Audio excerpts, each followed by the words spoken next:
So I'm going to pick back up where we left off, and I'm going to read chapter 7, and then I'm also going to read chapter 8 because it's only one page. So the shovel felt heavy in Stanley's soft, fleshy hands. He tried to jam it into the earth, but the blade banged against the ground and bounced off without making a dent. The vibrations ran up the shaft of the shovel and into Stanley's wrists, making his bones rattle. It was still dark.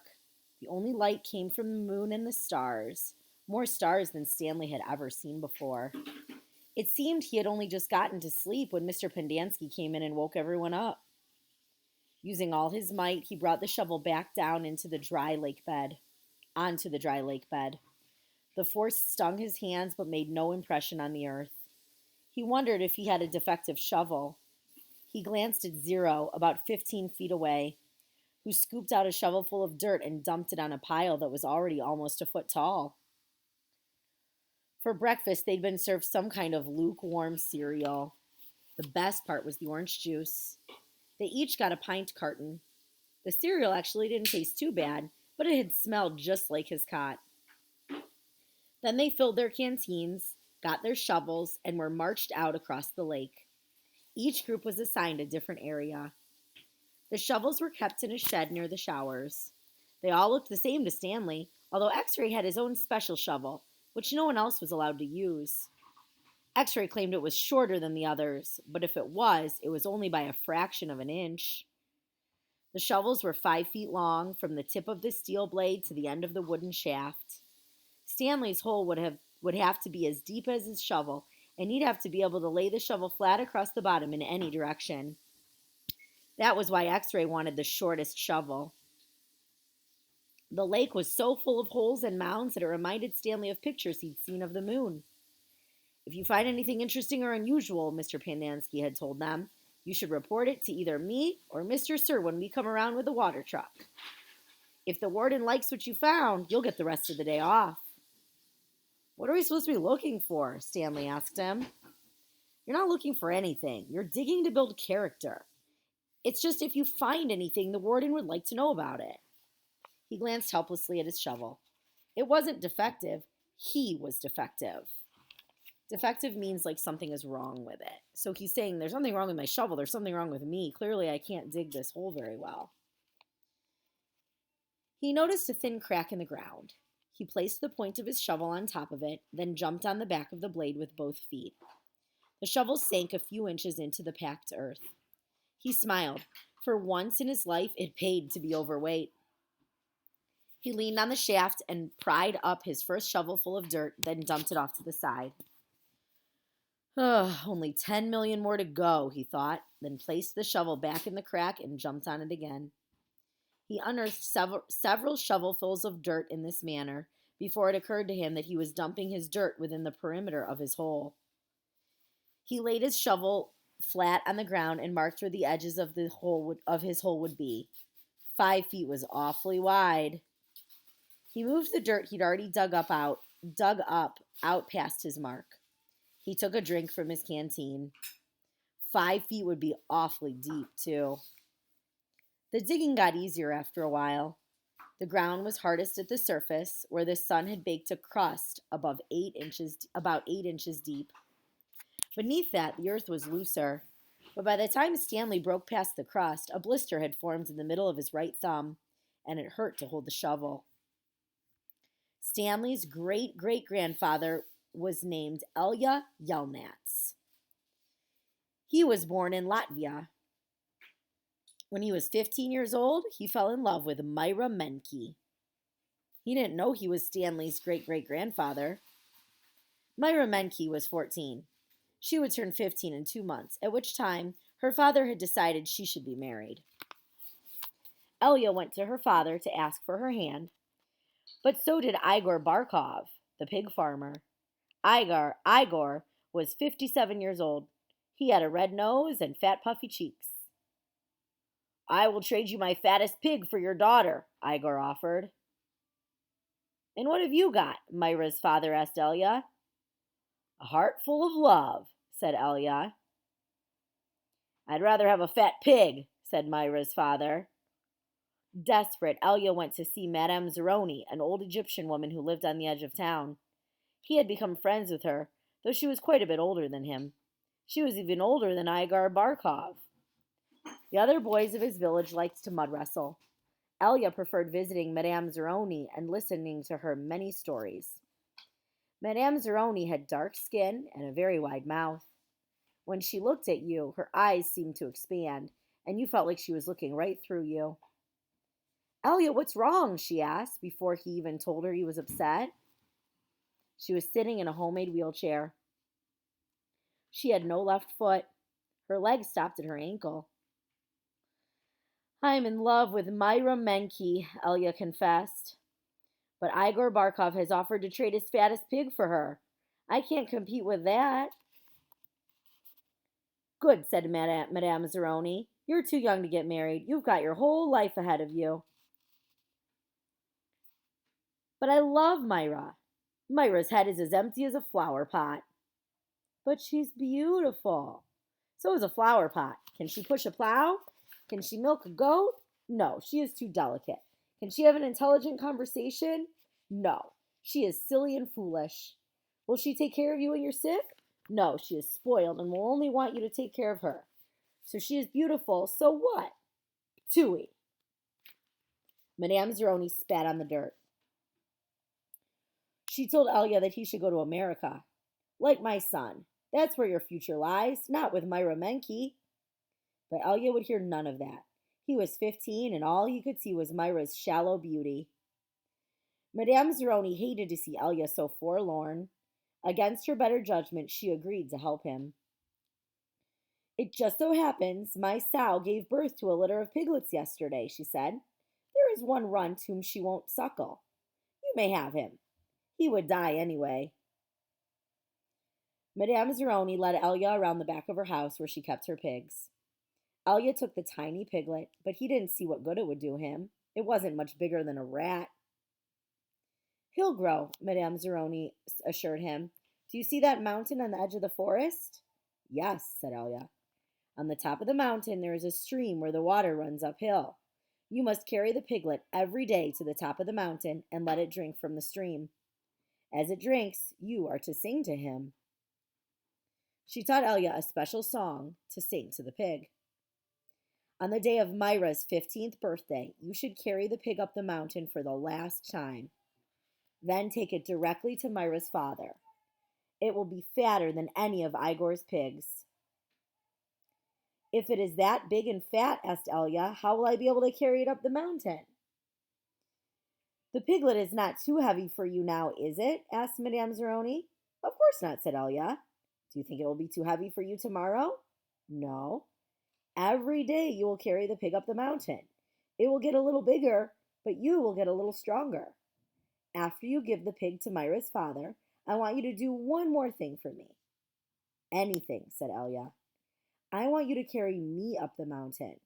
I want to drink from the stream, and I want you to sing the song to me. Elia promised he would. Madame Zeroni warned that if he failed to do this, he and his descendants would be doomed for all eternity. So remember I told you that descendants are the people that come after you and your family, so your children and your children's children. And to be doomed means basically like to be cursed, and that bad things are going to happen to you. At the time, Elia thought nothing of the curse. He was just a 15-year-old, and eternity didn't seem much longer than a week from Tuesday. Besides, he liked Madame Zeroni and would be glad to carry her up the mountain. He would have done it right then and there, but he wasn't yet strong enough. Stanley was still digging. His hole was about 3 feet deep, but only in the center. It sloped upward to the edges. The sun had only just come up over the horizon, but he already could feel its hot rays against his face. So keep in mind that the part that I had just read to you was a story about Stanley's great-great-grandfather, Elia. And so now we're back to Stanley. So that part about Elia and how he had this girl named Myra that he wanted to marry, and he got some help from Madame Zeroni.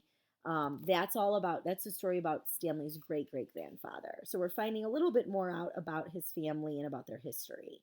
So now we're back to Stanley at Camp Green Lake, and he is digging his hole. All right.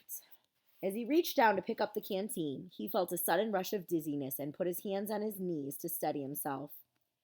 For a moment, he was afraid he would throw up, but the moment passed. He drank the last drop of water from his canteen. He had blisters on every one of his fingers and one in the center of each palm.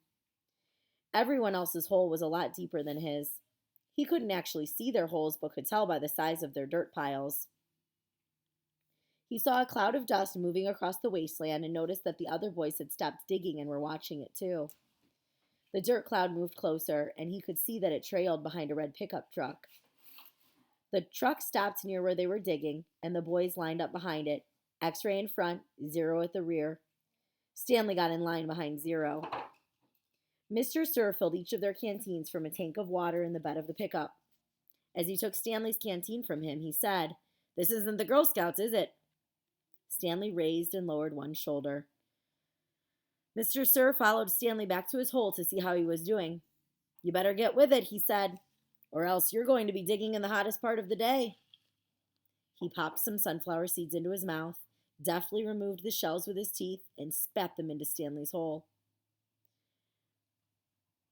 So now we're going to go back to learning a little bit more about Elia and the story about Elia, so Stanley's great-great-grandfather. Every day, Elia carried the little piglet up the mountain and sang to it as it drank from the stream. As the pig grew fatter, Elia grew stronger. On the day of Myra's 15th birthday, Elia's pig weighed over 50 stones. Madame Zeroni had told him to carry the pig up the mountain on that day as well, but Elia didn't want to present himself to Myra smelling like a pig. Instead, he took a bath. It was his second bath in less than a week. Then he led the pig to Myra's. Igor Barkov was there with his pigs as well. "These are two of the finest pigs I have ever seen," Myra's father declared. He was also impressed with Elia, who seemed to have grown bigger and stronger in the last 2 months. "I used to think you were a good-for-nothing book reader," he said, "but I see now you could be an excellent mud wrestler." "May I marry your daughter?" Elia boldly asked. "First, I must weigh the pigs." Alas, poor Elia should have carried his pig up the mountain one last time. The two pigs weighed exactly the same. Stanley's blisters had ripped open and new blisters formed. So now we're back to Stanley, learning more about his awful time at Camp Green Lake. He kept changing his grip on the shovel to try to avoid the pain. Finally, he removed his cap and held it between the shaft of his shovel and his raw hands. This helped, but digging was harder because the cap would slip and slide. The sun beat down on his unprotected head and neck. Though he tried to convince himself otherwise, he'd been aware for a while that his piles of dirt were too close to his hole. The piles were outside his 5-foot circle, but he could see he was going to run out of room. Still, he pretended otherwise and kept adding more dirt to the piles that he would eventually have to move. The problem was that when the dirt was in the ground, it was compacted. It expanded when it was excavated. The piles were a lot bigger than his hole was deep. It was either now or later. Reluctantly, he climbed up out of his hole and once again dug his shovel into his previously dug dirt. Myra's father got down on his hands and knees and closely examined each pig, tail to snout. "Those are two of the finest pigs I have ever seen," he said at last. "How am I to decide? I have only one daughter." "Why not let Myra decide?" suggested Elia. "That's preposterous!" exclaimed Igor, expelling saliva as he spoke. He's basically saying that's ridiculous. Why would I let her decide? "Myra is just an empty-headed girl," said her father. "How can she possibly decide when I, her father, can't?" "She knows how she feels in her heart," said Elia. Myra's father rubbed his chin. Then he laughed and said, "Why not?" He slapped Elia on the back. "It doesn't matter to me. A pig is a pig." He summoned his daughter, which means that he brought her to him. He asked her to come to him. Elia blushed when Myra entered the room. "Good afternoon, Myra," he said. She looked at him. "You're Elia, right?" she asked. "Myra," said her father, "Elia and Igor have each offered a pig for your hand in marriage. It doesn't matter to me. A pig is a pig. So I will let you make the choice. Whom do you wish to marry?" Myra looked confused. You want me to decide? That's right, my blossom, said her father. Gee, I don't know, said Myra. Which pig weighs more? They both weigh the same, said her father. Golly, said Myra. I guess I should choose Elia. No, Igor. No, Elia. No, Igor. Oh, I know. I'll think of a number between 1 and 10. I'll marry whoever guesses the closest number. Okay, I'm ready. 10, guessed Igor. Elia said nothing. Elia, said Myra. What number do you guess? Elia didn't pick a number. Marry Igor, he muttered. You can keep my pig as a wedding present. Okay, so I'm actually going to pause there. I was going to read the rest of this chapter, and then I was also going to read chapter 8, but it's taking longer than I was expecting. So I'm going to stop, because this is a good stopping place, and we'll pick back up at our next reading next week with the rest of this chapter, and then we will read chapter 8. Okay? So let me just kind of quickly recap, actually, before I stop. So we kind of have two stories going on at the same time. So the main story is about Stanley, the boy who is at this basically prison, but this juvenile detention camp, Camp Green Lake, and is forced to dig holes every day, 5 feet wide and 5 feet deep, and as his punishment. And then we're learning a little bit more about his great-great-grandfather, Elia, and about maybe we'll learn a little bit more about why he's cursed and why his whole family is cursed.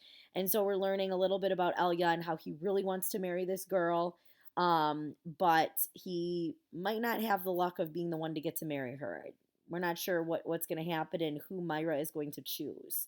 So if you're confused about that, those are kind of two stories going on at the same time. We're learning about two, different things happening. So we're learning about Stanley, and then we're also learning a little bit about Elia, his great-great-grandfather. Okay? See you later, boys and girls.